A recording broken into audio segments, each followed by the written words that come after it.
Welcome to the MMA Roadshow, episode number 319 million. Not quite. We'll get there, though. We'll get there, because we're going to keep coming to you every Thursday. In the year 2222. Yeah, we probably won't make it to that. I'll be lucky if I make it to episode 419 at this point, man. I'm falling apart. My name is John Morgan. Cold Coffee is with me. We are here at the beautiful, esteemed Casa de Cold Coffee. It is a gorgeous May afternoon, 95 degrees, but it's warming up. It is warming up. It's warming up. Okay, so listen, I always tell you guys, April and October is the absolute best, right? May starts to get a little warm, but we do have a cool front coming through. It's supposed to get a little breezy tonight. 89. Exactly. It's going to go down to like 89, 80. You got a little breeze coming through. So May starts to get a little warm. You know, June, July, it starts to get a little hot. And then I will admit, every year about August, I'm like, I can't take it anymore. It's hot. It's hot.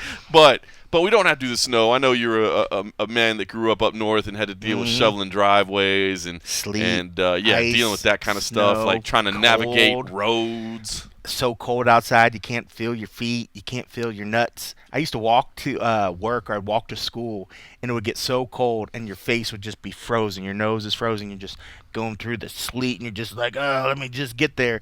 And then it'd be so cold, like you couldn't feel, like, from your waist down. So then you'd feel things. I'm like, I could piss myself right now, and I wouldn't feel it. But then I'd be like, but maybe then I would, because then I'd warm up. And then I'm like, I think they make like thermal pants. I know, but did you ever consider those? It's just you're just so used to the day, and plus the weather changes. The joke was always like, you go outside, look at the weather, give it 15 minutes, and it'll change. Right. Because it could be sunny, and then next thing you know, it's rainy, and then next thing you know, the sun's back out, and then there's a snow front that comes through later in the evening. So you just get used to it. I mean, if you every day you had to know that you had to put on like thermals or whatever, even in the winter, that's soft. That's what they do up north in Michigan, because they're not quite as tough as us down in Ohio. We just take it to where we can't feel our nuts, and we just bear it. We just don't care. We just walk through the snow, and you're like, I could be pissing myself right now, and I couldn't even tell, but that's okay. Have they thought about that as like a state slogan, like Ohio, where sometimes you can't feel your nuts? We are the Buckeye State. The Buckeye is a nut, right? The Buckeye is a nut. Maybe that's the meaning. There's layers to this that we didn't even know about. Dude. The governor is going to call up and he's like, I was listening to the latest podcast, and I was thinking, let's just change the slogan. And I want you on the team. I'm like, I got ideas. I'm seeing it already, man. It's Ohio, where sometimes you can't feel and then instead of put the word, they just put like the Buckeye nut right there. I mean, it's done. It's done. I'll tell you, you know what? Governor sent me that check. I only lived in Ohio for a year, but I will say the one thing that I hate about living in cold weather was like just the sludge that you would take in from the outside, like trying to keep like your entryway and stuff. I know this sounds like super first world problems, but like it's just you're just tracking in stuff. It's just constantly dirty in your house. There's times there's like whole big just gaps of time where it's just gray skies. I'm sure people overseas, and we always joke out with our boys Simon and those guys overseas in London, we're like, isn't it always gray and rainy over there? There would literally be months around the wintertime where it's just gray, but you would get to the point where you're like, there's the sunny version of gray, and then there's the gray version of gray. So you're like, oh, I think the sun's out today, and you're like, I don't see it, but you're like, well, look at the gray is a little bit lighter. Gray. It's a lighter gray. There's a sun up there somewhere, It's definitely up there, But yeah, no, I don't miss cold weather. I don't miss all that other stuff. But, there is something about, as it gets into football season, there's something about going and, when you chill in the air, you get a little drink in your hand, a drink in the other hand, and then you're watching some football and it's cold, but you're just like, there's just that whole group like, we're tougher this, we can do this, and there's just something about watching people just smashing each other, scoring points and cheering, that you forget the cold, and there's like this just group collective where you're just like, yes, it takes a tough son of a bitch to do this here, We always would joke because everybody's like, oh, down in Florida, they got the fast guys, they got the whatever. And we're like, yeah, but we got the motherfuckers that are tough up here. Legit, man. I love it. I'm sure you got to go to games there, right? Yeah, and when I worked for a house dad, I had the best seat in the house. I'd either be the horseshoe, right? I'd be on the at the shoe, yeah. I'd be either How many people? At max around roughly 110,000. I think they either boosted up, and it just depended. Like the biggest show that when I was there, so I would either be shooting on the field or I would direct the big screen that you would see up on the jumbotron. And one of my claim to fame, my proudest moment was when they took on USC. I was the director and TD, so I was picking the cameras, calling the shots for the USC event, and I think that's what at the time it set the record for the largest attendance there at like Ohio State. Like what's his name, Will Ferrell was there in the crowd, and like everybody came. It was like that's awesome. Two powerhouse teams playing because we didn't play USC that often. It was just like one of those off conference matches or whatever. But it was one of the most intense thing, and being anywhere with that many people cheering. You see how a UFC fight with 15,000 people in a close thing. When you're in a stadium, when they're loud, when it's over 100,000, I think that's why so incredible. I think that's why I'm so interested in asking you right now, because we've lived without crowds for so long. Yeah. That like having that crowd back in Jacksonville, it felt so special. Now I'm thinking about you being in a stadium which I thought was 100,000. I'm like, man, that must have been pretty amazing. Pretty intense. I mean, and like the being on the ground on the field was always hallowed ground for us as well, So like as a student and then eventually as like an employee, being on that field and being surrounded by that many people that were just cheering, and even when opponents were getting in there and cheering, just the loud noise, it was probably one of the most awesome things for a sports spectator to be on that hallowed ground, and then with a crowd that was just losing their mind. It gives me chills. I get goosebumps when I still think about it. It was definitely what was one of the highlights of like going to school. I was a theater major, but when I transitioned into doing like videography stuff and doing like all the sports stuff, it was that work with the athletic department doing all that stuff that eventually opened up the doors to I don't know, I'm sure I probably said this before, but opened up the doors to get the job with the UFC that brought me out here and got me immersed in the MMA world, So it was all living the dream. Living the dream. Living the dream. Well, listen, this is a busy week of MMA, but before we do that, I will say, enjoying a few frosty beverages as we normally do on a Thursday afternoon. We have switched over to the award-winning and traditional beverage of the MMA Roadshow, the award-winning Pabst Blue Ribbon. But we started out with a little bit of our favorite, a little bit of Latchkey Brewing. I found I had a little bit tucked away in the refrigerator that I wasn't so well aware that I had, so I brought it over. We started with that. Got hidden behind like the vegetables and carrots. Oh, and yeah, stuff. all my salad, my all food your prep. salad stuff. Yeah, my salad. My food prep that I do every week, where I get my salads all chopped the up. The quinoa stuff. The quinoa, the asparagus. It's easy how you there. missed it. I didn't even see that beer back there. How about that? No, I think it was kind of like some chicken wings or something. But anyway, so I just want to give a shout out to our boy Anthony Beach, who we're going to be seeing down in Houston next week for UFC 262. I'm excited. We started with the Dreamer, which that's why I think both of us are feeling a little good right now, because daydreaming. I love the Latchkey Brewing, and we started out with the Dreamer, and I've already written one motto sales pitch for the state of Ohio. Now I want to throw this one out there. Now this is going to a very specific audience member in Anthony Beach. So I'll go ahead and share it with everybody. We know we're good friends with Latchkey Brewing. They've got the Dreamer, which you can buy in a beautiful package now. You can see is pretty cool. Good looking pack, but I think it needs its own jingle. Okay. And so what you got? What you got? It's the Dreamer. It's an IPA. It's a crisp, dry, easy drinking with nice citrus and floral notes. Wow. It's very similar to a great song, but I think it's so unique that I can't even remember what the other one is. It was a riff that just kind of came off the top of my head. I mean, in fact, it's catchy. We probably need to move to trademark it real quick. What if I start? I can get on the piano. I can do like a da-na, da-na, da-na, see, we need to go into the other studio. We got to permanently relocate into I just think if we had like a piano intro for that, it would really, really work. But I'm just riffing. I'm on my way. Oh yes, that would be a great line to add in there. That'd be a great line to put in there. To go buy some Latchkey. Yeah. I like it. All right, so you just have to make sure you stay in key, but we'll get there. Wow. It's become known as Latch Off Key. There it is. Latch Off Key Brewing, courtesy of John Morgan. All right, listen, great week of MMA, man, the kind that I love. PFL is going on right now as we're sitting down to record. Bellator is on Friday. UFC is on Saturday. So many fights to talk about. So, of course, you know exactly where we're going to start. Logan Paul versus Floyd Mayweather. Yes, the fight. The fight you want. The fight that you want to talk about. Cold coffee.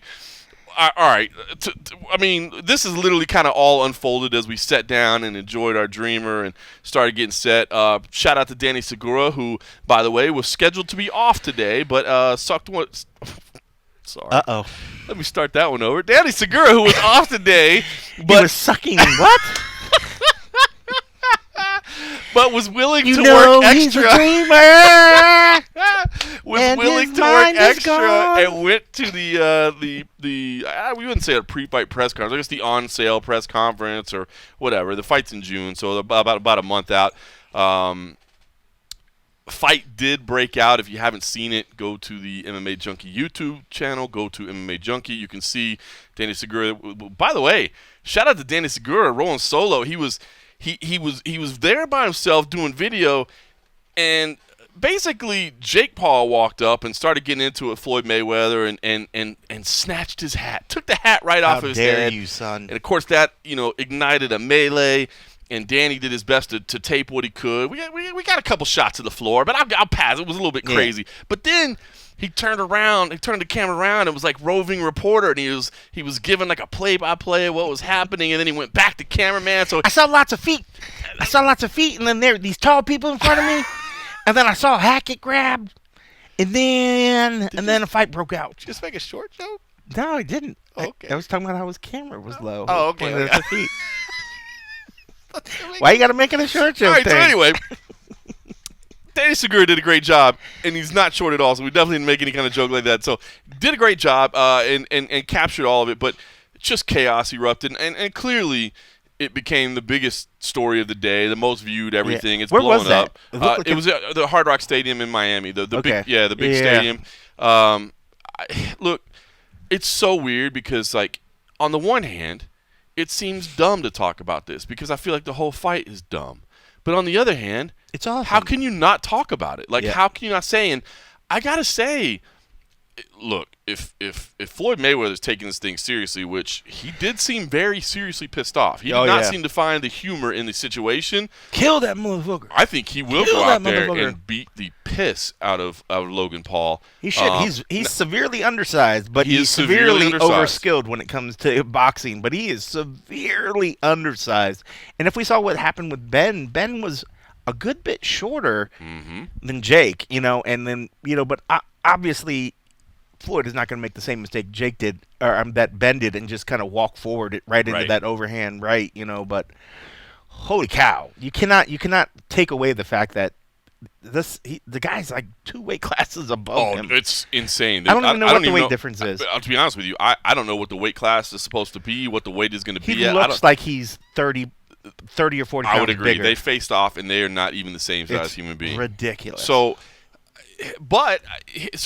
I find the fight ridiculous. Like, to me, I just don't see how Floyd Mayweather doesn't just absolutely wax him. I mean, I didn't see a way for Conor McGregor to beat Floyd Mayweather. Like, going into that, I was like 99.99. In a fight, anything can happen. Yeah. I don't mean this is any disrespect to Conor McGregor, but I just thought, hey, man, this is not his realm. This is not his sport. This is not what he does. In the same way that if Floyd Mayweather ever stepped into an octagon, he would get absolutely destroyed. We know that. This seems so painfully obvious and evident to me, but people are going to talk about this. This is going. They should. These Paul guys, we take them as idiots. I saw a link in our chat that they're already selling hats that say "Got your hat" because he went and got his hat and said "Got your hat." They're already selling "Got your hat" hats. Well, I'm sure they have their own buddies that would buy their shit anyways and rep it because. But are these guys? I mean, we take them for idiots. Are they actually more genius than we want to give them credit for? I mean, they're definitely laughing all the way to the bank. Yeah, and which is nothing wrong with that. But I mean, at least with this one, it's not like it's like, oh, it's our guy against this YouTuber. It's a boxing guy against them, this YouTube guy, but it's just two guys making money. But I'm intrigued by it just because I think it's, at this point, it's just a fun spectacle. I mean, I have no horse in the race. I don't care if boxing wins or if the YouTuber wins in this one. I just want to see a decent, at least fun enough fight. The same thing with like when Conor fought him, the first couple of rounds where Conor was doing everything he could to throw everything he could, and Floyd's just sitting back, just like, wear yourself out, wear yourself out. Gave us that little inkling of like, oh my goodness, Floyd, he's just kind of shook. Look at him. He's not defending himself. And then get past that, whatever, the third round or whatever. And it's like, oh wait, no, never mind. He was just decided to turn it on. He was actually just being coy, and just not doing it. I think look, but that was a Floyd from years ago. Oh yeah. Like, how long ago was that fight? Was that 2017? 4 years. 4 years of just kind of chilling. So. And this is a young, keeping in mind that he doesn't drink, he doesn't party, drink, so he does and keep he still himself does in shape. Do some training. But Logan is a young dude he's pretty We're well. seriously talking about this like it's a real fight. Well, I mean, it's going to be a real boxing match. It doesn't mean it's going to be a show of great skill on both sides. I mean, but it is going to be. I mean, these are two guys that are not going to go out there. And they're not going to fake it. I mean, they're going to give everything. You're right. I shouldn't say that. I shouldn't say it's, Yeah, I mean, right. Like, it's a fight. I think what people, when they think of, what's going to be a boxing, they're thinking of two equally matched, skilled guys going out there, showing the sweet science or whatever. But I mean, I think, Logan's going to go and put his effort to do whatever. And we know we're going to see something fantastic from Floyd. But the whole kind of fun, wacky part of it is, he's going in there and fighting a giant compared to himself in terms of size. That is true. And I mean, the kid's gonna bring some power. You can't dissuade that. I mean, and if Floyd plays stupid, and just is like, oh, just hit me. I just want to feel your power because I know I've taken some big shots. That could be the mistake that ends it all as well, And then, gosh, can you imagine? This kid would be. That's the one that ends the streak. It would be so ridiculous. But it is still a fight. I mean, but I'm intrigued by the fact that at this point, just even watching that little weird shit that happened earlier was just kind of funny, and it was just kind of, I was intrigued. I wanted to see Floyd's bodyguards beat the shit out of Jake Paul, and then in my head I'm like, wow, you're kind of invested in this. Exactly. That's what I'm saying. It's like, I can't even control it. At this point, I just want to see it. I agree, and that's what I'm kind of torn by. But I think I've divested myself from the opinion of like, hey man, we got to worry about what's right for the sport and what's good. You know what I mean? Like, yeah. I think it's okay, but it does feel a little bit weird because, like, obviously I take this stuff seriously. Like, I respect the hell out of these athletes that do what they do, and I see the sacrifices that are made. And there is something, to be honest, really shitty about knowing, like, we watch these men and women struggle to do something in the sport and barely make ends meet and barely make it by. And I mean, you and I know dozens and hundreds of athletes that we've personally documented their struggle. And then you see guys like this, like the Paul brothers, that come in and kind of make a mockery of the whole thing and get filthy rich. And on the one hand, I think that's the part that's difficult, right? Like, I am not to the point now where I go like, oh, we cannot have this in our sport. I mean, this is a very serious endeavor that we're under. No, it's entertainment. It's prize fighting. It's interesting. And I am interested because can you imagine? One of two things is going to happen. One, either Floyd is going to absolutely school the guy, and it's going to be kind of fun to watch the dude get his ass kicked, or the most shocking sporting thing you've ever seen in your life, the undefeated Floyd Mayweather is going to get dropped by essentially an amateur. You know what I mean? So it is intriguing from that perspective. I feel almost guilty because I know how many athletes will do this sport, dedicate their lives to it, and never come close to a whiff of the type of money that those guys are going to cash for this check. Sure. But I'm certainly not going to hate on them for it. If anything, I'm going to take some joy out of the fact that now it's the time for all the boxing media to lose their minds, just like us MMA guys were like, this guy better beat the shit out of this YouTuber, blah, blah, blah. And everybody was taking it so personal and was taking it like, oh, my God, my honor is at stake here. I hope our champion shows up for this event. You're so right. These guys are going to be losing their mind. They're going to be saying every way, just like we're saying, like, this shouldn't happen any other way except for Floyd leaving early in the night with his hand raised or just toying with this kid. But I would love to, just knowing how I've covered boxing events, how some of the media drive me absolutely crazy. I'm going to take so much joy knowing from the fact that some of them are going to be absolutely, or probably already, losing their damn minds on this. And when it comes to fight night, they're going to be losing as well. Not that I would ever hope that boxing takes a loss just like that, but I'm sure those motherfuckers said the same thing when we did it. I'm sure they were hoping that the boxer would beat the MMA guy, but I won't hold that against some of them. But it's nice to see it's cordial, though. It's totally cordial. I love the guys. I love it. I love it.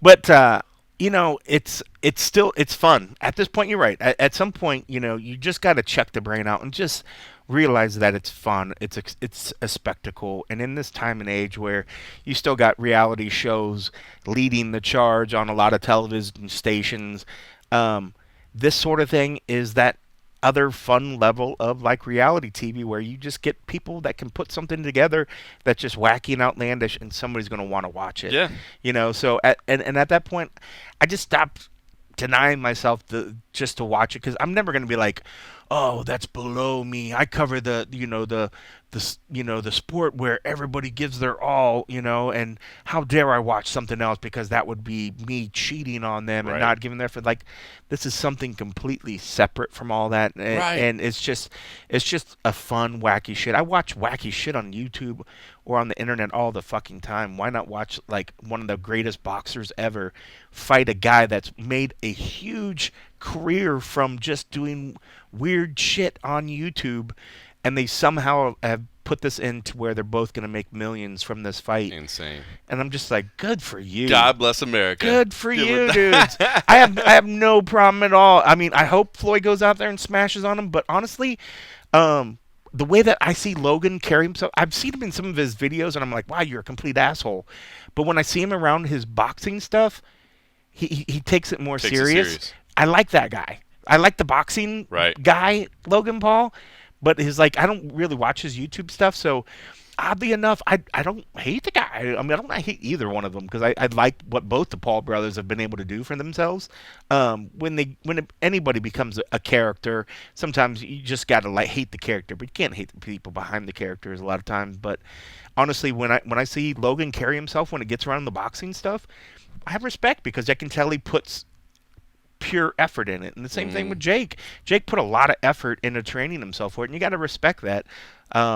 Would I have liked it if the MMA guy had whipped on him? Sure. Of course, but I'm not sad, because Ben made a hell of a lot of money. Jake made a good amount of money. It gave us some clicks and views for the week, so good on us. And if people want to watch this, of course we're going to try to cover what we can from this thing. It's kind of outside of what we would normally do, but I'm sure there will be some people that go to the junkie that would be like, all right, fuck it. Yeah. I'll watch it. We'll get a bunch. There's always we'll get a bunch people of that comments are like, that'll say like, "What do you do?" Why is this on an MMA that's what bugs site? me about Junkie is like you'll get commenters like, "I just don't even understand why you guys are covering this," which I would get if we weren't covering everything else too. You know what I'm saying? Like, we have not covered anything Paul related, either one of them, at the sacrifice of something else. Like I said, Danny Segura today went on his day off. I mean, he's scheduled off today. He went and worked on his day off to bring content to the site. We still had.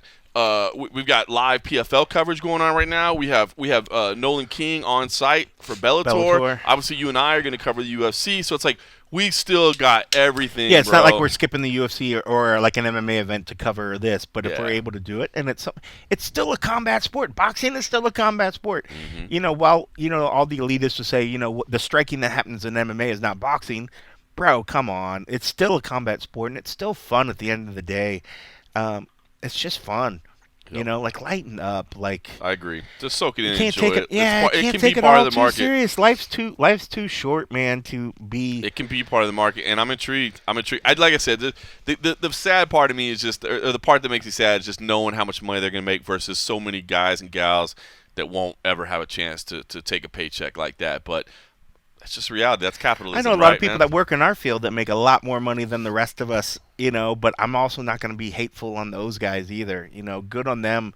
Good on anybody that is able to kind of carve something out. You think about all the brick and mortar stores, all the brick and mortar restaurants, but then somebody starts up a food truck, and the food truck does really well, and they start making money hand over fist, and things are going well. I'm not going to feel bad that that guy is possibly taking business away from, this nice big steakhouse over here. If he's grinding and they're doing their work, these guys are out there grinding, they're doing their work. You can't fault them for being able to set something up. Good on them. If anything else, if there's any sort of inspiration or some sort of way that you could take it to do your thing, then do it. And that's why all the fighters now are like, I'll do a crossover, I'll do whatever, and I'm going to reach out to Showtime, who's promoting this event, and let them know that you have come up with their tagline. Oh, God, what? Showtime, Mayweather versus Paul. We're like a food truck. All kinds of slogans. we just got this stuff going, man. Did you ever see? And it's funny, as I was saying, the food truck. Did you ever watch the movie Jefe? I don't think so. The chef with who's the director actor behind all the Marvel stuff? Who plays like Iron Man's assistant? Oh, come on. Fuck, you know who I'm talking about. But there's a show about the food truck, but he plays a Cuban character, but he does a food truck, and it's absolutely, I think it's a fucking. It's called Jefe. Jefe. All right. God, I'm gonna say his fucking name, and you're gonna be like, how did you not know what that was? But yeah, we started talking about food truck shit, and literally in my mind, we talked about food last time too, didn't we? Oh man! All right, well you find that out. I did want to touch briefly on the Diego Sanchez. I'm obsessed with food. On the Diego Sanchez. John Favreau. Oh, okay, definitely know that. So you know who that is. But that actually is a pretty good movie, and they might have been called Chef or something. I didn't know John Favreau played Iron Man's assistant in the movie too. Yeah, I didn't know that. Yeah. But he actually has a real show with the guy that's based out of has that restaurant here at one of the ones where it's like, if in the front it's like a retro sort of candy store or whatever, but then it has like a hidden food place. Roy Choi. Yeah, Roy Choi. Him and Roy Choi have a show together called Chef. And a part of the stuff is some of the stuff that he learned. So he worked with him to learn the skills needed for the movie, and then afterwards they've just created an incredible bond. So they've do this other stuff, so they'll go to other little restaurants and do whatever, but he always partakes. But I love that dude. That dude's intense. But yeah, I forget what Roy's restaurant here is in town, but it's really best friend. Yeah. Yes. Yeah. I've yet to go there, but I hear it's fantastic, and it just sort of we ate there one night, didn't we? Not me. You didn't come. We ate there as a team at MMA Junkie during the meetings, like right before the pandemic. Mm-mm. What happened? You didn't show up, or maybe we just didn't invite you? That was probably one of those. I think I do remember seeing a picture somewhere, and it was like everybody except for me. Were you being cranky and didn't want to come? I don't know. You guys probably just didn't include me. That's probably why I don't like you guys. I don't. Now I gotta know. We definitely ate. We definitely ate there. It was the week before the pandemic. I definitely have never been there. It was the week. Now. Was it anybody from MMA Junkie that's listening? I need to hear a reminder of why Cold Coffee didn't come that night. So this is when we had our meeting. Are you sure I wasn't? Meetings. Was I out of town? You were in town for you worked the Adesanya Romero fight, right? Joanna Shang Wei Li. Yeah. Didn't I?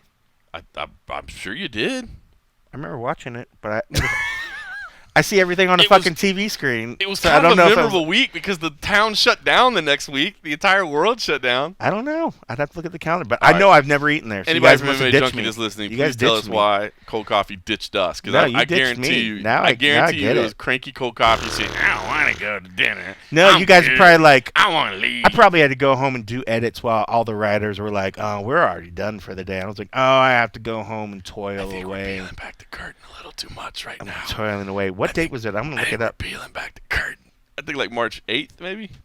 Of 2020? Yeah, let me see. I'll pull up my iCal and see if I still have it listed in there, and I'll see if it has the note of make sure you don't invite Kenny. Yeah, I don't see anything on my calendar. I did work that event. Yeah, that because when we had our bosses in town. We did. You guys just ditched me. That's what it was. Fuckers. I don't have it on my iCal. I really want to know now why you didn't end up there. Wait, it's a USA Today dinner. It's on my iCal. But I didn't go. 7 p.m. Monday, March the 2nd. Right there. No. No. That's not when we went to Roy Choi's. That was another night. That night we went to. Oh, see, now your story's falling apart because it's switching. You had so many other. So entertaining stuff. for the listening audience right now. Let's talk about this Diego Sanchez situation. It continues to be a hot topic. I just wish Joshua would come defend me right now and figure out why I wasn't invited to that dinner. Clearly disrespected. So here's what I want to throw out, because this is the part that's hard for me, right? Obviously, we've had our history with Joshua Fabia. He is not particularly a fan of either of us. Which Maybe you. Is a shame. I don't think he knows who I am. Oh yeah, he's not a fan of me. He likes you. He doesn't like me. And that's okay. I don't care about that, to be honest with you. I'm not trying to make it about, oh, here's a me versus Joshua Fabia thing. No, I'm not saying that at all. It's just that I feel. Oh my God. It just made me think, because everybody was giving his shit because he was making it about him, and then you were just like, "This is definitely not about me and Joshua."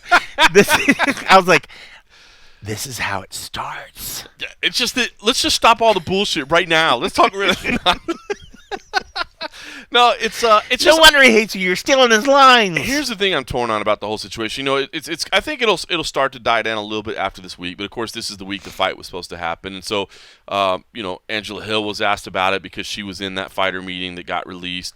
Of course, can I say how Donald lovely Cerrone she looked on the media day? Sure, you can. People don't give her enough. Well, whatever. I mean, she looked so good. Angela Hill's hot. And that's it. I'm just gonna leave it at that. We'll share with that. All right, Donald Cerrone, meanwhile, was asked about it as well, and of course he kind of stirred up some controversy because he's not always the most politically correct guy in the world, and he dropped some lines that have been. Did he say something? Had been viewed as somewhat controversial, but it's funny because I've seen a lot of people that say, "How dare you say something?" And I've seen a lot of other people that say, like, "Cowboy, spot on, he nailed it." But here's the thing: is that I ended up listening to the Diego did an interview by himself, which that's what I like. I like hearing Diego speak by himself and not having somebody speak for him. And he did about a 45-minute interview with SiriusXM, Anthony Smith, R.J. Clifford, and in it was a pretty emotional interview to say the least. And he talked about a lot of his concerns, and it's worth a listen. He brings out a lot of points. Now, some of it's a little. A little out there. Yeah, some of it's a little out there. The stuff about, the UFC might try to kill him or something like that. Like, that to me is out there, if I'm being honest with you. I think that's a little too far. But, I've seen a lot of people in the aftermath kind of take the angle that I have done from the beginning, which is I have a lot of respect for Diego Sanchez as a fighter and a person. And so because of that, I've kind of thought, you know what, it's not really my place to say who he has around him in his life. And if these are the people that make him happy, and if these are the people that help him feel comfortable, then that we need to allow that to happen, and we shouldn't get in the way of that. To each their own, to go chase what makes him happy. But I feel right now Joshua Fabia and his actions are costing Diego Sanchez job employment opportunities moving forward. Now, I understand he got paid for this Cowboy fight, and I think as much as people may rag on the UFC and not like to give the UFC credit. I mean, credit to them for paying this guy his full amount. But the way this whole thing is playing out in the public, can you see any other organization wanting to work with him? I mean, it's clear, number one, that it's just a pain in the ass, right? That's clear, number one, that it's just a pain in the ass to have to deal with Fabia. But number two, it's clear that they're trying to lay the groundwork for a lawsuit. I mean, it's not difficult to read between the lines of the requests they were making for medical information and not being willing to say that we don't have any short or long-term medical concerns. We don't have any short or long-term neurological concerns. For them not being willing to say that, it makes it clear to me that they're trying to lay the groundwork for a lawsuit. And I don't know, man. I've said from the beginning, Diego should do what makes him happy, and it's none of our business to really deal with it. But now I feel like the damage that's being done around him isn't just, cosmetic. Like, now I feel like it's actually taking away opportunities for him moving forward. Yeah, I completely agree. I mean, it was so weird when he was – I mean, anybody listening to when he was trying to make these requests for medical things, whatever, could tell, like – something was going on. There was some need for it, because one, you can't just ask for that sort of stuff. I mean, you have to either be like power of attorney or have written authorization for something. You don't just, nonchalantly ask for something like that. Right. Because one, they would, they can't just easily provide that anyway, and that's usually entailed there's some serious reason if you make that request. So the fact that you would even start asking that, if you didn't think that that would raise some sort of red flags and somehow endanger your fighter's career, in the sense that you're going to be planting the idea that you're worried about those particular things, and the last thing you want to do is put that in front of an organization that's trying to get you a fight, So to think that, that they were going to act in any different way. Yeah, I mean, it's like, who wouldn't do that? And I would think that any organization now that would possibly try to bring him in has to think, well, you were just asking all this stuff because you were worried about the fighter and the possible damage that he's taken. Just gives me, as a potential whatever employer, the thought that you're worried about it. That's it. So of course I would be worried about it. So I mean, it's he opened up. It's gone from like, okay, I don't want to have to deal with this crackpot. Which, look, there's a lot of kind of weird characters in combat sports. You know what I mean? Like, so that's not necessarily out of the ordinary. I don't think that necessarily becomes a deal breaker where we're not going to deal with Diego because we don't want to deal with Fabio. But now, as you said, the writing is on the wall. It's painfully clear. Yeah. You're laying the groundwork for a lawsuit. Who wants to be a part of that? I mean, and I heard people say a lawsuit or even a claim yes. for something, even if it's just a medical claim for some sort of a medical disability or something. Mm-hmm. You're trying to if you're trying to gather information, the specific information he was getting, there's only one reason why you would be asking that sort of stuff, That has nothing to do with how you're going to sort of train your fighter for his next upcoming fight. Right. If you're worrying about, the damage and the longevity of what's going on and the potential damage of how much his brain's taken, how could you then switch the conversation and say, okay, but when are we going to get the next fight set up? Right. Oh, but by the way, can you tell me all the damage he's already taken, and all the tests that you've shown? It would just, I get what he was trying to do, but one could have been a more tactful way to do it. And if you're going to do it, I would think that you hopefully had cleared that with your fighter, knowing that if you open up that can of worms, that you might not be able to put the lid back on top of it. That's it. And I don't think he has the awareness to, and that's what bothers me, and it has bothered me from the beginning, is I don't think this guy understands the MMA world enough to be a responsible leader and advisor. And so I've changed my stance, man. I've changed my stance from, this is Diego Sanchez's life and he deserves to do what makes him happy, to I just think if you're close enough to Diego Sanchez that you can make a difference in his life, you should try to. And I feel people are. I mean, who isn't? I mean, like, I've seen granted, I only see what's on the Twitter. I don't know how close his actual close-knit support group is outside of Joshua and his training buddies or whatever. Mm-hmm. You would think that somebody's tried. If anything, I mean, I don't know if Diego's parents are still around, if that's something that somebody that's a much more of a journalist than me could reach out and say, hey, what are your guys' thoughts on what's going on? Have you talked with Diego? For somebody that's a better journalist than me, I would try to reach out and say, like, hey, are you seeing these things that are being said out there? People are questioning whether he's getting good guidance for his career, whether they're wondering if there might be something going on with, long-term damage from all these fights. Have you guys talked with Diego?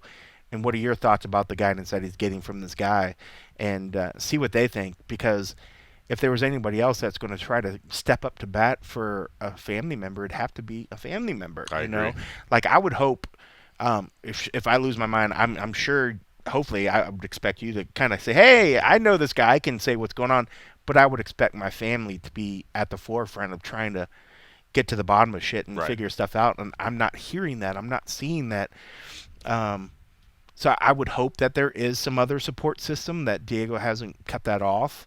Sometimes what happens in certain situations where there is a power relationship where it tends to lean in one particular direction, is they usually will prod the subjective person to cut ties with family, to cut ties with anybody else that could be another influence. From those other people. Could be another influence. And I don't know the situation. I don't know if that's happened. I'm just purely speculating, but what typically happens in that sort of thing, everybody likes to say, oh, it's a cult. He's in a cult of Joshua now and blah, blah, blah, blah, blah. If that isn't true, then there would have probably been some point where he was being directed to cut ties from his family. And it might not have actually been something that was ever said, but it might have just been, suggested without actually even do it. But that's the only kind of stuff we could only find out from his family. Well, and that's it, and that's why I said, look, like you said, I don't pretend to know the ins and outs of everything here and all the details. But what I see now is that future opportunities are being taken away from him, and that's future income, and that bothers me. That's when I say, we're not talking anymore about he's teaching you weird MMA technique, or we're not talking anymore about he's not giving you the right mental philosophy to enter the octagon. We're talking about the possibility of you losing any and all future earnings from the sport that you've spent the last 16 years of your life carving out a career. So that concerns me, and that's just all I want to say. I mean, we could sit here. I'm not trying to take any cheap shots at Fabio. I'm not. I don't want to go down that path. But I think I've changed my position from let Diego do what makes him happy to, hey, if you're close enough to get him out of the situation, man, try. Because I don't see things. It's just not going well. All right. Changing gears entirely. We will talk about PFL, Bellator, UFC. There's a lot to talk about. Before we do that, can we talk about the craziest shit outside of Mayweather Paul that we've ever heard of in our lives? This is, look, and I'm being upfront and honest about it. MMA-Zero G. Yes, that's right.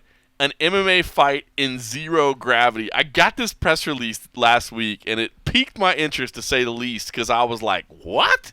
What are you talking about? And I didn't even know if it was a joke. Like, maybe it was one of those things, where people just run stories because they're just trying to get some press, but it's really about something else, or it's kind of a play thing or whatever, But then I saw John Lewis's name attached to it. John Lewis, if you're not familiar with him, is a legend in the MMA game. Didn't attain the highest levels of success in mixed martial arts, but was kind of an early adopter of Brazilian jiu-jitsu and mixed martial arts. I mean, he's got fights back in the early days with Rumina Sato and with Carlson Gracie Jr. I mean, you're talking about old school legendary names. And it's pretty interesting the role he plays in the history of mixed martial arts and UFC as well, because it was his gym, J-Sect, which he's since sold. I think Skipper Kelp runs the gym now. I can't remember. I think it's called like Fight. I feel bad. I can't remember what it's called now. But it was J-Sect for years and years and years here in Vegas.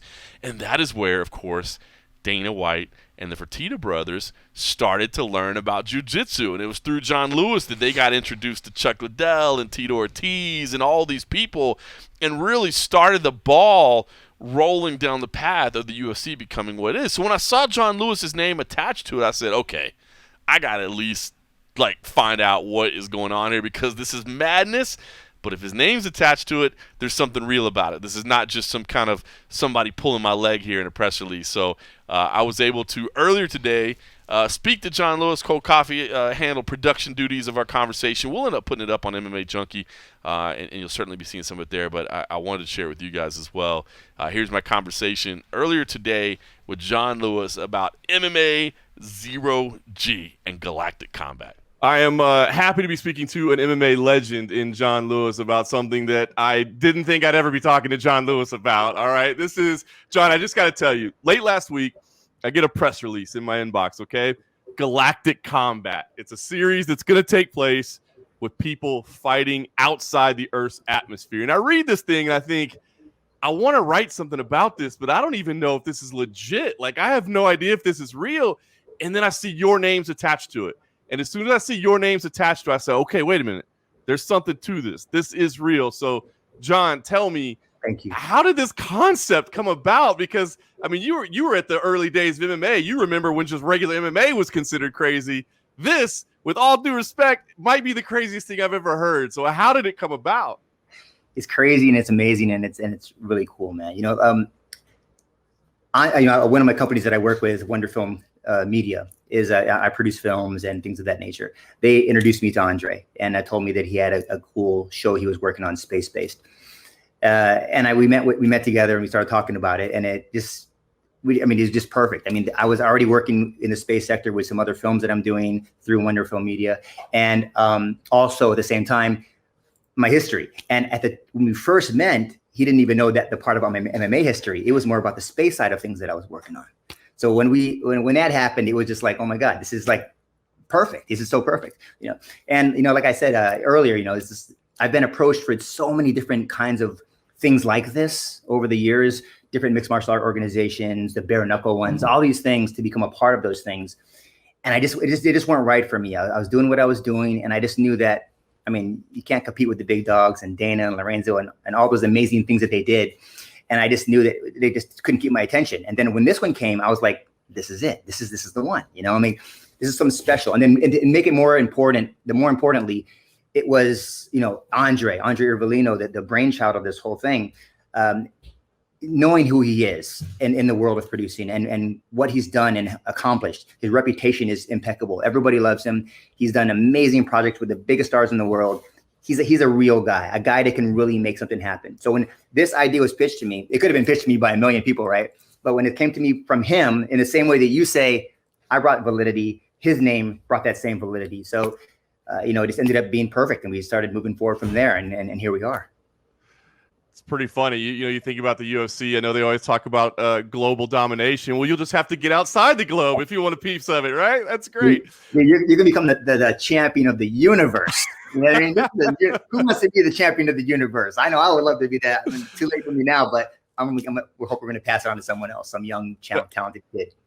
That's amazing. So, all right. So you talk about Andre Ivellino in this project. There's a company involved, Space 11. So when I read this press release, I thought, like, who would even think to do this? Why would this even be a concept of taking athletes into space and filming something there? And then come to find out, that's basically what Space 11 is built around, right? Is developing entertainment options that are filmed in space. I mean, how much do you know about this segment, John? And I mean, help us, you know me, man. I'm living inside the MMA bubble. I didn't even know things like this were a reality, that people can go shoot television shows in space.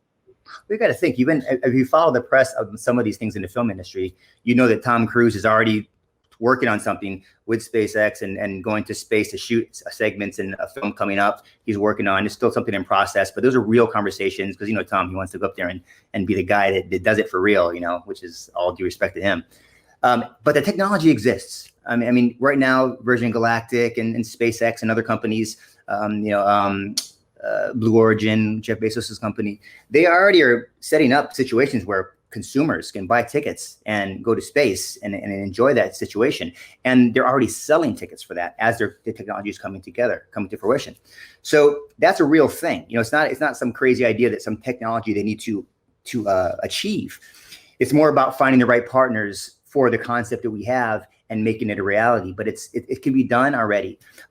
Right now, they're working on building space stations like a hotel, where you will fly up to space and one of these different companies, and you'll actually be able to stay for a week in space, in a space station, the same way you would on a cruise on a ship. So these are all very real things that already exist. And we just, you know, we want to take sports up there. We want to make it happen. You know, one of Andre's big dreams is to create the first space station stadium, where you actually have a sporting stadium in space. If you can have a hotel in space, why can't you get on the space shuttle or spacecraft and fly over a couple, you know, whatever, and go see the fights or go see anything, a concert, for instance. So if you think about anything that ever happened to us in history, it's always been a big dream. And at the end of the day, look where we are, from electricity to a car to being on the moon. So why not? And if this guy is the kind of guy that can really make it happen, which is why I'm involved and all in. That's pretty amazing. So the way the concept reads, you're gonna select 40 fighters from around the globe and train them and get them ready. But it'll get down to you'll follow their training, I guess, and their development. And it'll get down to 8, and then you'll finally get down to 2. And you'll take these 2 athletes beyond the Earth's atmosphere, and it'll have some type of specially fitted ship, and they'll compete in there. But to be clear, they are going to fight at zero gravity, because I hear about this, this specially fitted rocket. It's not designed so there's I guess there is no way to combat zero gravity, right? I mean, they're going to fight at zero gravity. So here's the thing: we're going to really go out of our way to respect and hold dear the traditions of MMA, which is my history, right, and my people. There will be, like you said, 40, 32, whatever the first number is going to be, of athletes that we're going to search the globe for. I mean the globe because we want it to be international. and find these incredibly talented guys that aren't quite haven't broke yet, but they are that good, you know. And we want guys like that because we want guys who are really hungry, who really want to be a pioneer in something and have a chance to do something really special. We're going to find those guys, we're going to bring them together, and we're going to have them compete and train first to find out if they qualify. As much as the qualifying for the MMA is going to be the qualifying for the space training and those kinds of things. The same way that astronaut trains for 5 years or more, you have to make sure you can pass certain kind of tests and certain kind of agility tests and all the different kinds of things that you're going to see in the show.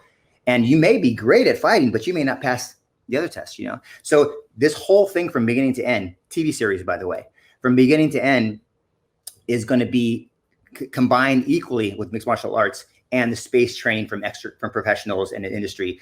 So you're going to get to see, you know, the coolest MMA guy in a G-force machine spinning around, passing out. I mean, it's going to be a really cool thing. But at the same time, it's also preparing him for what could happen. We're going to incorporate in the very beginning. It will be arena style TV events where you're going to see those first when it goes down to the 8. You know, compete together and try to achieve the goal to become in the semifinals. Semifinals will look like kind of like parabolic space flight. Are you familiar with that? Parabolic planes is when you see the plane fly and we have a really amazing concept. I'm not going to get too much into it right now, where you're actually going to be fighting in that scenario. By the way, when you're on the incline, gravity gets really, really heavy. When you're in a decline, you float up. Imagine the fight happening in real time. The fighter's just fighting and it's changing that scenario as it goes up and down. All of a sudden you're up, you know, and it's going to have to be a close enough proximity that you can actually get to each other. Because as you know, space isn't space in the room isn't your best friend in this situation because you're so far apart to get back at the whole thing. So it'll be a tighter, more impact, more close situation. And I think it would really be cool. I've been thinking about this. I think grappling will really come into play in this situation because if you hit somebody, you can actually push yourself away in space, right? But if you grapple, jiu-jitsu, whatever, you can actually lock onto someone mid-space, trying to put on the moves that we learn in jiu-jitsu and all these moves while you're in a specific situation in contact. So I think that's going to become a real factor. But a lot of this is going to be worked on over the next year and a half. I'll be getting to try a lot of this stuff myself and really find out how this is going to really work. But it's going to be amazing. It really is going to be amazing. So what the scenarios that you laid out there, I mean, that's what's so intriguing, right? I mean, those of us that have watched MMA for years, it's like, how would it play out? Right. Has this ever been done? I mean, are you aware? Does the Army do like combative trainings in zero gravity or anything? I mean, do you have any idea what this will actually look like in practice? I don't know. I mean, we have the Space Force now. I'm not sure if that's part of their training curriculum yet. But before that, I would probably think it didn't happen. But, I've seen my share of fun movies and those fun battles in space. And I can imagine how it could happen. And I think this is just like, like I say, taking MMA, its roots, having those shows, having those clients, those artists, building who they are, building their characters, all those things that we're so used to seeing, mixed with the training, but then taking to that next level next level in the semifinals and finals. That's where it's going to be unique. We're going to evolve on the concept. We're going to, evolve on the possibilities, which will just open doors for people in the future, and it's going to be a really neat thing to see how that plays out. And why not? This is something unique. It's something very real. It will not just be a thing that we do. I mean, it will change the game. We had the first man to walk on the moon. These will be the first people to do a sporting event in space. This is historic. Someone would be able to say, I was the first guy or the first two guys to ever do a sporting event in space. That will be a historical moment. That's pretty amazing to think about. I know you're still, working on all the logistics and partnerships and all that. So I know that you can't talk about everything, but I got to ask, cost of this thing, right? I mean, this is not going to be something you can do on a shoestring budget. I mean, can you go into numbers as to how it's going to look, or how you get it, or how you get the funding done? Because like I said, I can't imagine it's a cheap thing to do. Well, we have the funding, so it's not like we have to make this happen. I won't be specific about numbers because a lot of that's coming into play right now as well. But whatever number you're thinking of is probably much more. and we're very aware, and we have those plans in place, and we have obviously our own money, and we also have a lot of people that want to be involved in that level. So it will be very expensive, like you're imagining, and that is part of it all. But it's something we want to do, and we're prepared to do, and I think it's something groundbreaking like this is where you want to invest that kind of money and make that kind of change and be part of this. So it's going to be crazy expensive, but we don't have a solid number to tell you yet anyways. But it's probably more than you're thinking. I bet I can't even comprehend that kind of money. So let me ask, I mean, where do we stand in the schedule? I mean, are we talking about, we know when this thing's going to go into production and we know when it's going to shoot, or are we still arranging all that? In 2022, you're going to see a lot of the first parts of it all happening. The fighters coming down, finding our fighters, the first few events, arena events, things of that nature in around 2022. We imagine that actually getting to the end of it all, which is basically 12 episodes and a pay-per-view event, maybe a few pay-per-view events, but as of now, that's what it is at that point in 2023 sometime. So it's not that far away, but you won't have to wait till 2023 to see the whole thing. It'll be a long shoot of the TV series from 2022 on. So it's not that far away. Pretty amazing. And I guess broadcast platform not secured yet. That's probably one of the last pieces of the puzzle to get done. Yeah, definitely. Right now we're putting the pieces together, showrunners, etc. And then we'll be doing a TV deal. I'm sure we'll have a lot of people interested in this. And then, from there, the announcements will start and the actual events and shows will begin. And like I say, it'll be something you'll be able to watch on a weekly basis on TV, building characters. And we have a lot of other spots we're going to be buying as well throughout the day, just develop little segments, just developing the people, developing these characters and really helping you understand who they are. But it's not just like, who they are like you would normally see in other shows. It's like, this is like someone who wants to go to space. This is a scary thing, right? I mean, they go to space and, right, it's scary for astronauts today to go to space. So this is someone who really wants to be a pioneer and really wants to be a part of history. So it's going to be a really unique person that does this and it really wants to do this. And there's going to be scary aspects of it, but it's also going to be incredible glory for even being involved in it, not to mention becoming the champion of the universe. It's crazy though when you say it. I mean, it really is. It's human history, man. It's amazing. So, all right, John. Well, listen. I said, when I got the press release, I thought somebody might be pulling my leg, man. So I appreciate you laying it all out there. I guess the last thing I would ask of you is just, I mean, what would the pitch be if other people out there like me and just say John Lewis has gone crazy, this man has gone to Hollywood and lost his mind. What would you tell them about why no, this is something that's going to happen and it's worth your time to invest in? I say you can think what you want to think right now, and you can either be part of it or you can just watch it on TV. So I don't care what they want to say. We're going to do what we're going to do, and we're going to make it happen. And the people that are smart enough to see the future, like we have done in history for so long, those are going to be the ones that benefit from it. The audience is going to love it and just have a great time watching the show. And we're going to expand on the concept of mixed martial arts and not change them, just expand on them, and have a lot of fun with it at the same time. So, I invite all of my, mixed martial art friends and fans and people like yourselves just to stay tuned. And, I appreciate you taking the time to help us out with this and get it out there. And it's just going to be a great thing. You definitely should get an interview with Andre Rivellino, even if it's just him alone, because he is a brainchild and he can answer a lot more from that side of it. And I think it'd be a very interesting conversation. And people should know who this guy is. He's a special guy.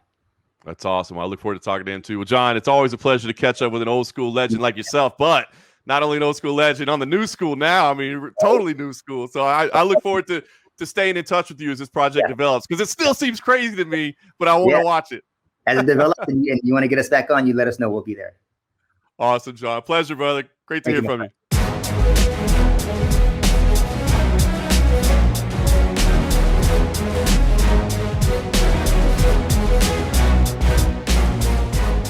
All right, I'm just gonna admit that's one of the craziest interviews I've ever done. But look. I want to go to space. I'm intrigued. Who doesn't want to go to space? I'm intrigued. It was funny. I was telling Simon Simano about the interview that was going on. He was like, "What? Like, what is happening?" And I was like, "Yeah." It's like, we got to cover it. And he was like, "Well, just get me a travel budget put together." I was like, "I think it's gonna be like 175 million. Is that cool? Like, can we get that?" The insurance alone needed to put on this sort of thing is just so crazy. Like, the possible liabilities of this are just absolutely crazy. But without thinking of all that, just necessary bull crap. But am I crazy in thinking that it sound like it? Like, we've talked to a lot of people that you hear them talk and you be like, "Bro, you're so full of it. You have no idea what you're talking about." Does it not sound like he really believes it's going to happen? Does it not sound like he certainly believes it's going to happen, right? Like, it doesn't sound like this is somebody just selling me some wackiness. They need to. I mean, the thing is, some of the stuff he touched upon that I would love to hear more clarification. Like, everything I've seen, even when he was talking about as the level goes on, they would get on one of those, what do they call it, the parabolic flights or whatever. Right. You're only airborne for a short time. Right. Like when they go up and then they immediately It's like start to 30-second drop a drops descent, or whatever, right? Yeah. And then so you have these short little clips. To think that your fighters are going to be close enough that they need to be. It's almost like you'd have to do something to give some visual cue where it's almost like, okay, we're getting ready to drop in 3, 2, get close. Because, okay, but it sounded to me like he was saying they would do it both on the climb that's the thing, and the descent. Like, they would have to be close. So imagine even in just like a regular fight, and guys are starting to like feel out and they're walking around, they're gauging the floor, they're getting a little distance. And if I'm a longer guy and I'm striking, I'm gonna step back a little bit so I can throw my kicks. And then all of a sudden the pilot just throws it down. But then all down. of a sudden we drop and I go up. I can't move. You can't control. If you're lifted, you can't. We have no, as what we are in our non-alien form, we don't have propulsion systems when we're floating and things like that. So they would almost have to be engaged if they hope to have strikes happen. And that's the same sort of stuff that's going to happen in Zero G. How can you grab somebody to grapple if you can't get over to them? If you're floating and you have nothing to push off of, they would almost have to put something physical. They would like change the ring, like put little pillars or something so that they could kick off of to propel themselves forward. Because if not, you're just gonna see floating dudes, just swinging just in the air, just swinging. Even if you're like, I'm gonna try to air doggy paddle to get over there, it doesn't work that way, But he is right in the sense that once you do make contact, that whole, it's not quite equal and opposite reaction, but you will impart some effort in the other direction when you make contact with people or whatever. But there's just a whole lot of stuff they're going to work out. You would almost want to, and I'm just spitballing, and when he listens to this, it'd be great. You almost have to tether them to give them some sort of means to push themselves back into the fight and back into an opponent. So think of it like if they had bungee cords attached to the ceiling, so that at least they could get back to a certain ring. Like think Thunderdome. Yeah. Like there was a point where they could actually then push themselves back into it, because if you can't control the free fall and there's the free floating and there's nothing to keep them in the area and there's nothing to push yourself off, you're not going to get there. So if they're tethered in some means with a bungee or something, but that throws off the whole grappling thing. It'd be one thing if you were just striking and the mechanism was able to be like sort of pivoted to the back so it doesn't doesn't affect the striking. But grappling, you can't grapple with fucking cords attached, but you have to be close to each other to grapple. And if you can't get over there because you're in Zero G, it's just like, I love the idea of putting it in space and just finding a new venue to do this sort of stuff, but the logistics and just the physics of it. Well, that's the thing. When I first read it, I was like, this is so bizarre. But this company, Space 11, that's literally all they're trying to do. They're trying to figure out how to do sports, entertainment events. They're trying to find, just make space an entertainment place. Yeah, but they got to overcome physics. They got to find ways to overcome physics. Yeah, I mean, it's what they're leaning. It certainly sounds like they're leaning on the fact that other technology companies are already getting to space. They're already creating things in space. It's like these guys want to be an entertainment firm that creates entertainment in space. Like we don't. It's not on us to get you into space. We'll work with the smart people that get you into space, but we're going to provide avenues for you to do something while you're there. But the things that you do there, when you take out the fact that most of the stuff that happens and that we're used to do here need gravity to do them. We need to be able to touch the ground so you could create fiction and propel yourself in a direction. If you lose that, how the fuck are you supposed to get over to him? Are we any less crazy talking about this than we are talking about Mayweather versus Paul? This is it's so unique. But I'm a sci-fi. I love sci-fi. Yeah. I love everything about it. I love the fact that as their first show kicks off, an alien race somehow breaks into the venue and takes it over, like in the I'm trying to think of the Mila Jovovich movie where Bruce Willis was the taxi driver. What was that one? You're not even like a sci-fi guy, so you can't even help me. The Seventh Element? Oh, Fifth Element? Fifth Element? Yeah. Like there was a music venue, and they were watching the opera singer who was this hot alien, and then the aliens broke in and they hijacked the place. I only remember one scene from the Fifth Element, of course. Which one was that? When the three boobs, right? That wasn't that from the Fifth Element. That might have been Total Recall or something. That was Total Recall. See, it doesn't even.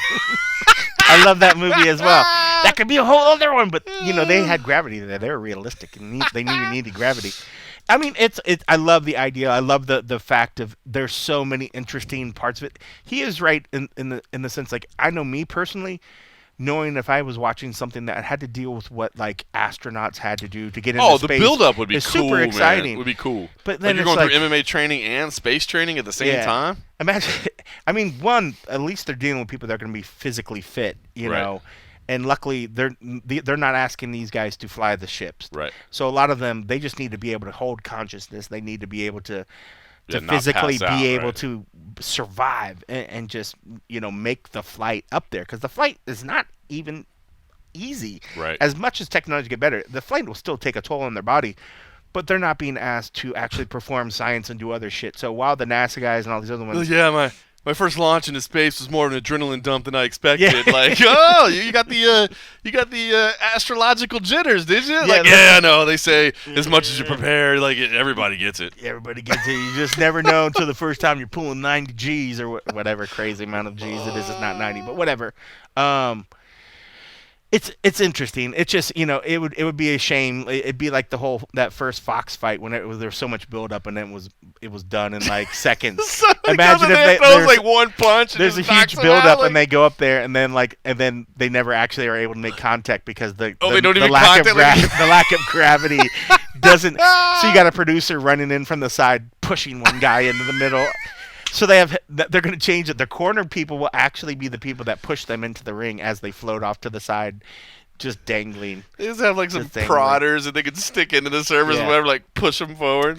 You're almost going to. I think the way to do it, they would need to change the space so that it gives them means to bounce and push off of something to get back to the opponent. Because if it's just an empty blank canvas with no surrounding and you can't touch the ground, how are you supposed to propel yourself forward? It just doesn't work that way. Do fans work in space? Like yes. Blow them forward? There you go. Yeah. See? There you go. But then they also push you against in that direction. So then you're stuck against the wall, and then at least you'd be at the wall and you could kick off and it would overcome the force of it. It's insane. But that's why it's intriguing, because it's insane. I love the idea. I mean, I just so think crazy. It'd be a complete shit show, but I love the idea of the show. So obviously, we are embedded with the MMA-Zero G guys now. So as this thing develops, the MMA Roadshow is going to be your leading newsbreaker for the development of MMA-Zero G. I would love to see how they overcome those things. You're going to have people that want to come out of the woodworks and just like say the same sort of things that I'm saying, except they're going to be assholes about it. But like, this would never work, blah, blah, blah. That's all part of the fun challenge. And what was good listening to him speak in the interview was his enthusiasm and his excitement with the people he's working, because it sounds to them like part of the challenge of overcoming the obstacles that are obviously going to be there is part of the fun. Yep. And he's right. It would be history. When he said that, okay, so two things. One, it was funny because when he was talking about it, and I thought back to that picture of the UFC and they're like global domination, like you didn't think big enough. Yeah. Like, we're gonna. But when he did say that, like, this is history, I was like, holy shit! As crazy as this sounds, and again, and I'm not, and I hope, hopefully, I'm not being disrespectful when I say this. It's just I'm a normal human being. It sounds crazy to hear two people fighting in space. Of course, it sounds crazy because we've never seen anything like it. That's what this whole thing is supposed to be. But if they do pull this off, I mean, that's literally like a historical moment in time. When he said that, this will be the first sporting event, conducted in space, I was like, that is insane, and that is true. Like, as silly as that sounds, that is like something you would put in history books. Yeah. I mean, I think even right now they have passengers that have went up to the space station, that have no real function outside of just commercial travel, basically. Paid a lot of money to be able to go up there. But they're right now we're at the forefront where people are trying to make commercial travel to space a reality, to where people, if you have enough money and you're willing to take the risk, can go up into space for a short bit.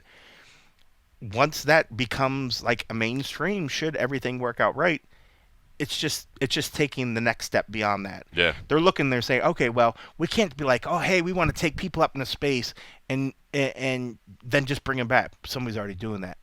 Okay, well, what else can we do? People are going to want to go up there, and if they know that eventually they're going to set it to where it's like, hey, we can put you in a controlled environment, a space hotel. Well, you already know what they want to do. There. Yeah, who doesn't, right?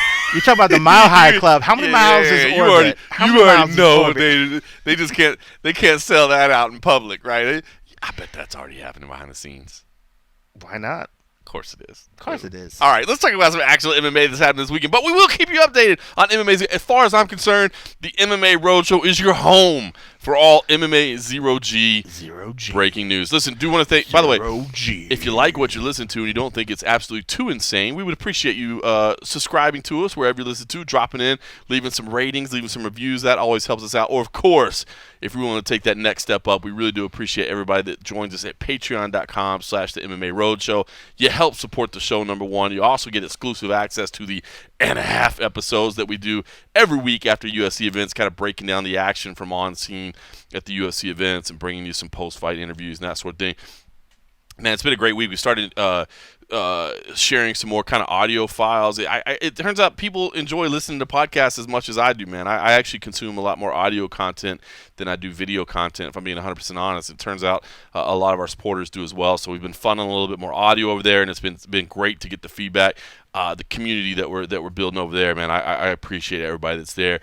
Old school fan Joe from H-Town, he upped his game. He's a shot caller now. He's a shot caller. He was like, you guys are he's like, I told you I wanted more audio. You're giving me more audio, and I'm stepping my game up. He stepped his game up in his commitment, and he's a shot caller now. Gilbert Hill came in strong as a producer as well. He's directed the show. Gilbert, you just tell us what you want, bro. We got it. We got this. Lewis Tough, he went the annual path. I know you're a big fan of the annual path because it saves people a little bit of money. I think more people need annual in their lives. Sir, I'm not sure that you understand. I was talking about the yearly subscription, that's what I said. Okay. I said annual plan. Okay. To be clear, I meant the yearly subscription. I'm not sure what Cold Coffee was talking about, but hey, listen, both are fine options. Plan. It's a wide gaping plan that is good for I'm done. The annual plan. I said it. Annual plan. Everyone likes annual. I'm leaving. I'm just done. I can't take this anymore. Do you say is there a wide crevice between us? Oh my goodness.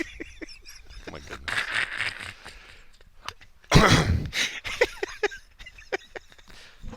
PFL is going on right now. They're having a very successful event. 2021 PFL 3 is underway. I love the fact that they're on Thursday nights. I hate the fact that we won't really get to talk about them that much because it's going on. But big shows, so certainly we'll be talking about that in the morning. Fabricio Verdum making his promotional debut. Kayla Harrison in action. Certainly expecting her to probably dominate. No disrespect to Mariana Moraes, but she's so fantastic. She's a monster. I will say it's cool. Clarissa Shields is in the building tonight for the PFL event, and PFL has been kind of selling the fact that she's there. And I saw it. I think they gave the line to Mark Raimondi, who obviously part of the broadcast partnership, said that hey, a potential future opponent. I will stake my claim now that those two will never fight. It just their timeline to me does not make sense for those two to fight. So I don't think that they'll ever cross paths. Kayla Harrison, if they happen right now, Shields. Kayla would just fucking wipe the floor. Wouldn't even be close. Chris got a nice booty too. All right, Bellator 258 Friday night. Nola King is out there. The mayor of the Fight Sphere is out there for Archuleta versus Pettis. Of course, disappointment all around. We lost UL Romero, but still a pretty damn good card. Didn't bring Nolan on for this week's episode, but we'll bring him on for future Bellator previews for sure. Still some good fights in there. Juan Archuleta versus Sergio Pettis is a good fight. Michael Venom Page is on there. Patricky Ferry's on there. Rumble Johnson is on there. And then, again, I'm just going to say it again. The prelims for Bellator are getting so much better than they used to be. I'll be honest, there was a time where I didn't pay much attention to Bellator prelims because it was just a bunch of local ticket sellers and there wasn't really much to watch. But now, I mean, look, Eric Perez is on there. Goyito, remember Goyito? He's on there. Henry Corrales is on there. Logan Storley is on there. He's an absolute monster. Patchy Mix is on there. It seems like he previously challenged and I think will be challenging for titles again. Rafael Carvalho versus Lorenz Larkin. Josh Hill versus Rafion Stotts. I mean, some really, really good fights on the prelims. listen, I know people talk about, kind of oversaturation and that sort of thing, but I love the fact that we have MMA, multiple nights a week now, and yeah, you're not going to be able to watch every fight, but to know that there's actually something, worth watching on there, I think is big. And listen, let me throw it out for this card as well. UFC on ESPN 24 is where you and I will be on Saturday. It's an early start, 2 p.m. Pacific, 5 p.m. Eastern for the prelims, and then 8 p.m. Eastern for the main card, which means it won't be a terribly late night, which I'm excited about because actually my dad and my stepmom are coming to town on Friday because May 12th is my son's birthday. And fortunately, second year in a row, I'm going to miss my son's birthday, man. I promised I'd never miss my son's birthday again, but this whole pandemic thing, it's kind of shaking things up, and I don't feel right skipping events right now. Can't change his birthday anymore, huh? He already knows it. Yeah, he already knows what it is. He's too old. He can't fake him out. I can't be like, bro, I'd never say your birthday was May 12th. Who told you that? That's ridiculous. Your or back when they're so young, they don't even know what they don't know what it is. Like, it's your birthday today. Just put the dot on the calendar in the right place, and you're good to go. But so anyway, so I'm excited. I don't have to work late Saturday night because I'm going to be spending some time with my family this weekend. But I will say this card was crazy, right? Because the main event was set so late. And as late as like Monday or Tuesday, stupid, ridiculous. UFC.com had like one fight listed. Yeah. We didn't. I didn't have a playlist ready for YouTube or nothing. I was like, what is happening? So it's just crazy. Felt so surreal. But let me just throw this out there. So because of that, you may be saying if you're, I don't think too many like casuals listen to our show, but maybe some do. So if you're one that's like, I don't really pay attention, you may just think, there's another. This card actually turned out to be pretty decent. Marina Rodriguez versus Michelle Waterson in the main event. We didn't get to speak to Marina Rodriguez because she got here so late. She was still in quarantine at media day, so we didn't even get to speak with her. We did get to speak to Michelle Waterson, who said that, listen, she was trying to get a fight, so she was training. She was staying in shape. So it's not like, either one of these fighters weren't training at all. They did step in on short notice, but they were both trying to get a fight. They just had to move up their training camps a little bit. I will say this. I think different weight class. Yeah, they're moving up to 125, so they don't have to, cut that additional weight.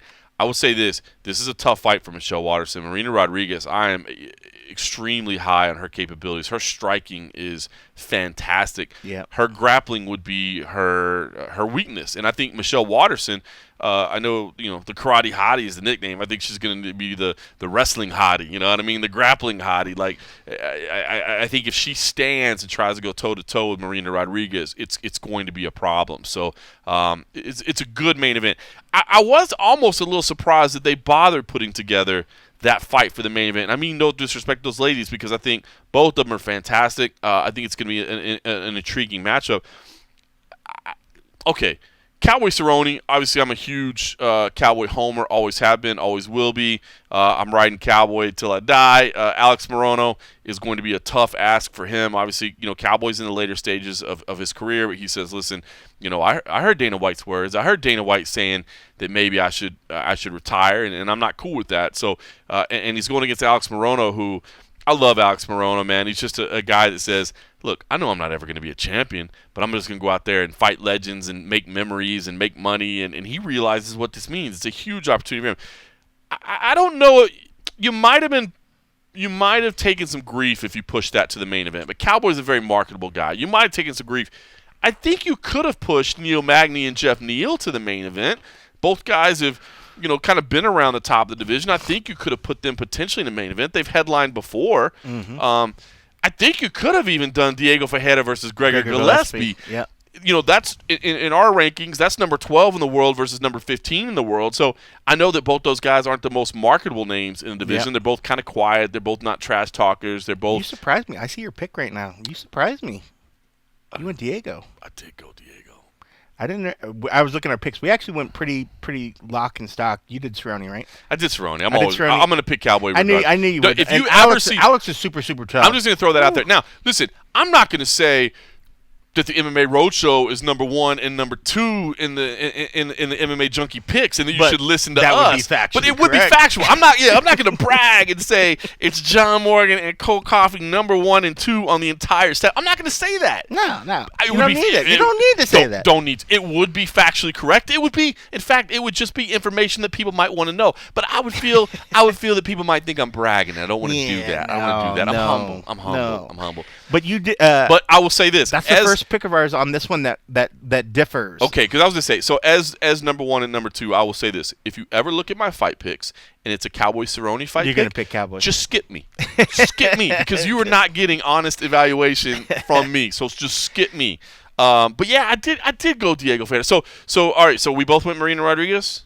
Yes, we both went. Did you go Cowboy as well? I did. Respect. I did. I did. Well, part of it's because I knew that coming in, he was just going to be hungry for something. But Right. as we heard, Alex Morona, he's just his record doesn't reflect, I think, how good he is in those big moments. And I think this is one of those things where he's not going to go in there. He's not going to be, shying away about the fact that the guy across him is, a future Hall of Famer in my opinion. You know. Just for his effort. I mean, and this is the kind of fight that Alex could steal away from Cowboy if he pushes his face. Just like, it's so funny when you hear Cowboy, he's like, if I tell these guys, and I know that they're going to come at me those first few minutes, and they're going to come hard as hell, and they're going to try to, because they know I'm a slow starter. That's exactly what I think he's going to do. But he's also... And how about Morono's attitude? So Morono is one of those guys. Morono is one of the biggest fans of the sport. Like, he watches all the fights. He knows everybody. His fight IQ is really good. So he's a big fan of the sport. And so, he loves getting the opportunity to have his name associated with guys like this. Yeah.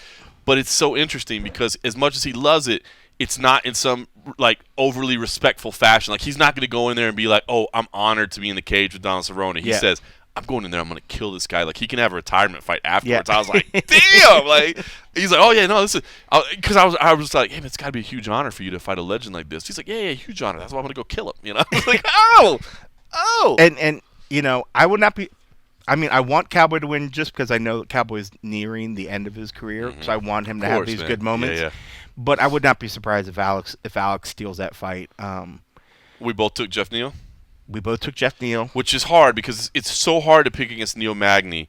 But you think about what Jeff Neal went through last time. Now, he got shown there are levels to this game by Wonderboy Thompson, right?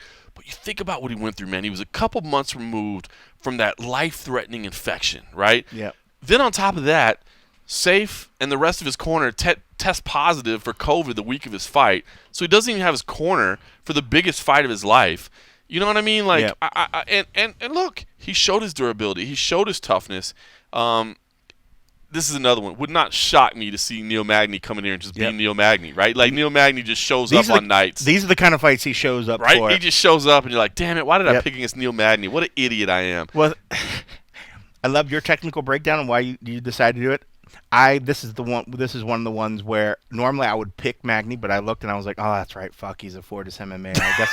I guess I'll just pick it because he's Fortis MMA. You are a big Fortis MMA. I don't want Safe to fucking give me grief, I love you and Safe have your shared interest in firearms. That's normally a discussion that you guys have together. Every time I see him, we're supposed to go shooting and stuff. So fellow firearms enthusiast. Oh man, so yeah, when I saw that, I was like, oh yeah, fuck yeah, Neil. So, but he's legit is a stud. So I don't feel bad just homering out on that particular one.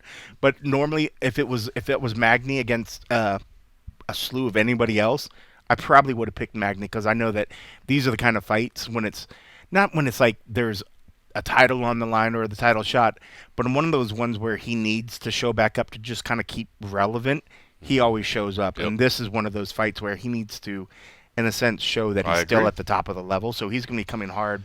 But Jeff Neal punches so fucking hard, man. And he's so fast. And he's just smart, man. It's his time. These are good fights. Diego Ferreira versus Gregor Gillespie. That's where we differed. So I went Diego Ferreira. You went Gregor Gillespie.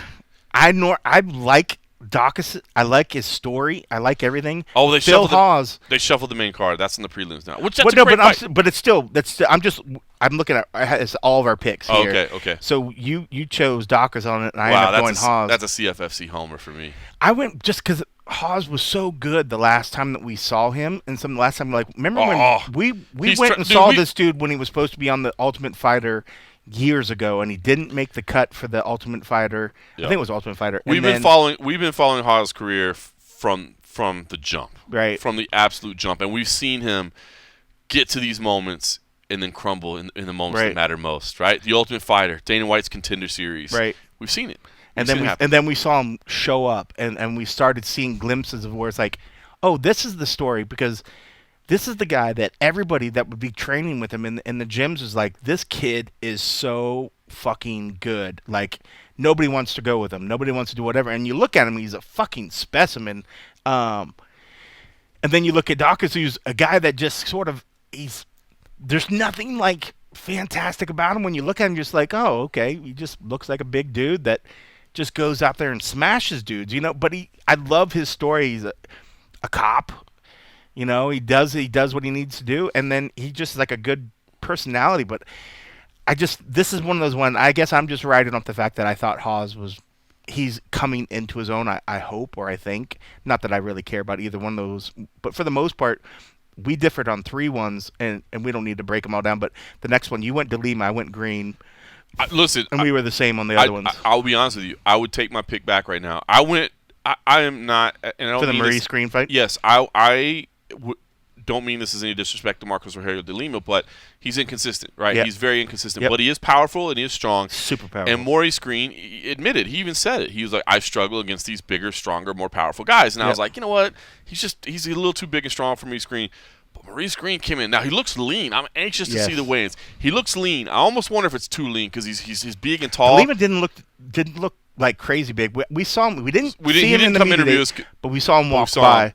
But Green basically hinted at the fact that he stopped drinking. That he didn't say it in so many words, but like we've known Maurice Green to have like a beer the night before the fights. And here at the MMA Roadshow, we don't judge, dog. You know what I'm saying?